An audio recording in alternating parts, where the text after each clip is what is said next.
definitely, if you see that the threat to our planet, the basic important factor is the season. I think this is a global issue and it requires collective action to revise and to address the climate change. Since during my early ages, we recognize forests as a very important ecosystem service to address, to mitigate climate change. So you will understand that the climate change will lead to unspread inundation from rising of sea level to even heat waves and storms. This is caused by this climate change. And this will result to a growing food insecurity, malnutrition, as well as diversification of biodiversity. We realize that we are going to lose our biodiversity, which is a very, very important aspect of the equation of this rising across. Well, I've been following several issues, but the main ones are SBI, that is the subsidiary body for implementation. I've been also following issues related to KP, that is the Kyoto Protocol. On the SBI, I've been following discussions on matters relating to national communication for Annex 1 countries and non-Annex 1 countries. The discussions were a bit, I can say, lengthy and sometimes difficult. You have some convergence, but there are a lot of divergence. Right now, texts have been drafted, proposals have been made, and then forwarded to the COP for ministers to discuss on. This is where we are at right now. I hope that the outcome will be good for the LDCs and the Gambia in particular, and then also Africa in general, because if you see, as it's been recorded in most documents, the LDCs, including the least Gambia, developed country. Yeah, that is the least developed country, including the Gambia, are suffering and are going to suffer much from the effects of climate change. Then I think the outcome, we hope, will be positive for us.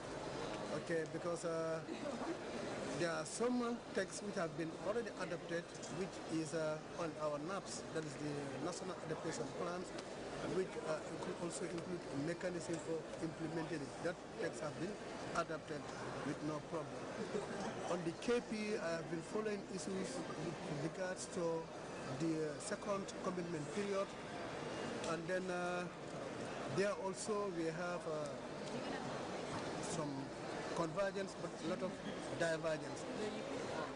It has been closed yesterday with a lot of proposals and options sent to the COP president for ministers to discuss on. I don't know what's going to be the outcome, but we hope that to have a good outcome, because the COP is the highest body that makes decisions on climate governance. You've mentioned a few divergences and a few convergences on the issues of the Kyoto Protocol and the SBI, that's the subsidiary body for implementation. Now, could you enumerate some of these key divergences first, and then maybe later come up with the convergences?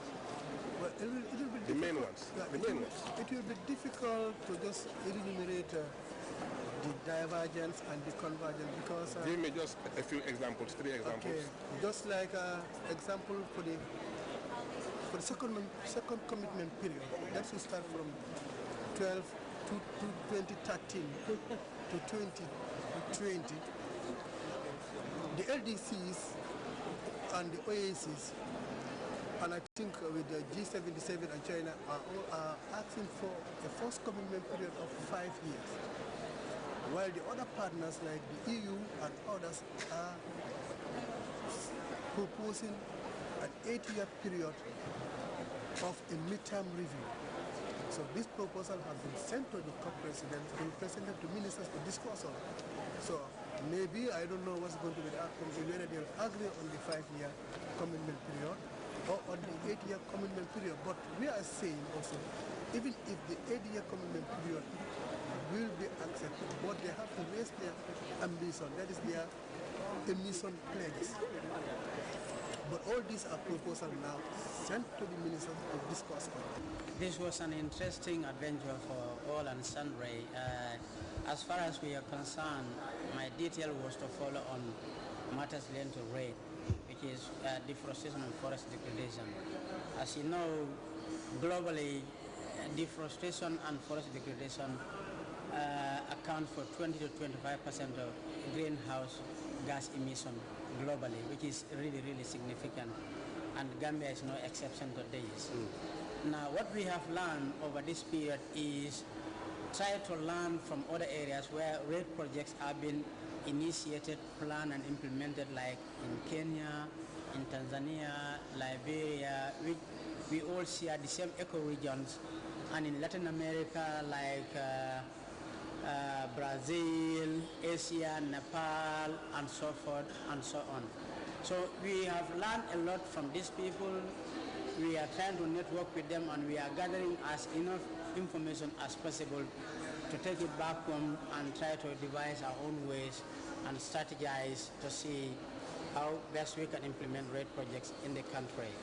Because the wildlife subsector, which mainly concentrates on wildlife biodiversity, and the forest subsector would be joining together with other co-interest groups like water resources, the ministry itself, and other key stakeholders to plan this, because this is a very complex, carbon trade is a very complex enterprise. It is a very complex enterprise. But we hope we have learned a lot, and we will see where do we go from here on. Assuming that we have a decision, and the decision, within the decision we have a work program. Work program meaning we'll have some money for adaptation. For example, I just completed a case study on drought effects on agricultural production in the northern region, which I started just a local play, one spot, one region out of 6 in the country. So the results show that the farmers there are really finding it very hard to cope with the drought. So if we have a work program on agriculture, for example, then we have money for funding adaptation. So we could use part of that money to develop an adaptation plan for agriculture that would be helpful to all farmers in the Gambia. So that is the positive thing. But without a decision, we cannot have a work program, and without a work program, we cannot have any funding for any adaptation program related to agriculture. So that's the beauty of agriculture. That's why we're pushing hard so that we can have a decision on agriculture in Bonn in June of 2013. But you still have high hopes? Yeah, I still have high hopes. And one area that I forgot to mention, I give support also to the lead coordinator on research and systematic observation in these negotiations. The lead coordinator for the LDCs is from Mali, because he has problems with the English language, because all these discussions are done in the English language. So I have to be there with him. Then he guides me what the LDC wants, so I can be able to express that to the group. Articulated in English. Negotiations. So we were lucky to have a decision on research and systematic observation. So that's a big plus for us. And I also give support to the loss and damage negotiations. Although the lead coordinator is from Timor-Leste, I'll give him technical support. What needs to be done, giving, for example, the scientific evidence of drought as a result of climate change. Because that's a drought, when you lose all your crops because of drought, that's considered as loss and damage. You've lost all your property. So now we're pushing forward for compensation. But when you talk about the word compensation, the Annex 1 parties don't want to hear that too, because they don't want to be responsible for putting in their national budgets into helping developing countries. So that also is stalling that agreement. Or that it's slippery grounds. Yeah. So what we're doing now, today we had a meeting with LDC ministers, because they will be taking to the political level to discuss, to have a decision. So we polished the language a little bit. We agreed to remove the word compensation, to substitute for something else that would be amenable to the Annex 1 party, so we can have a decision. Now you touched on a very important area, that is the area of research. Right. Now, what are the main research areas, the main research topics in the issue of climate change? Okay, there are many research areas that can come under climate change. For example, we can have research on the resilience of farmers, resilience of crops, or the resilience of livestock in terms of vis-a-vis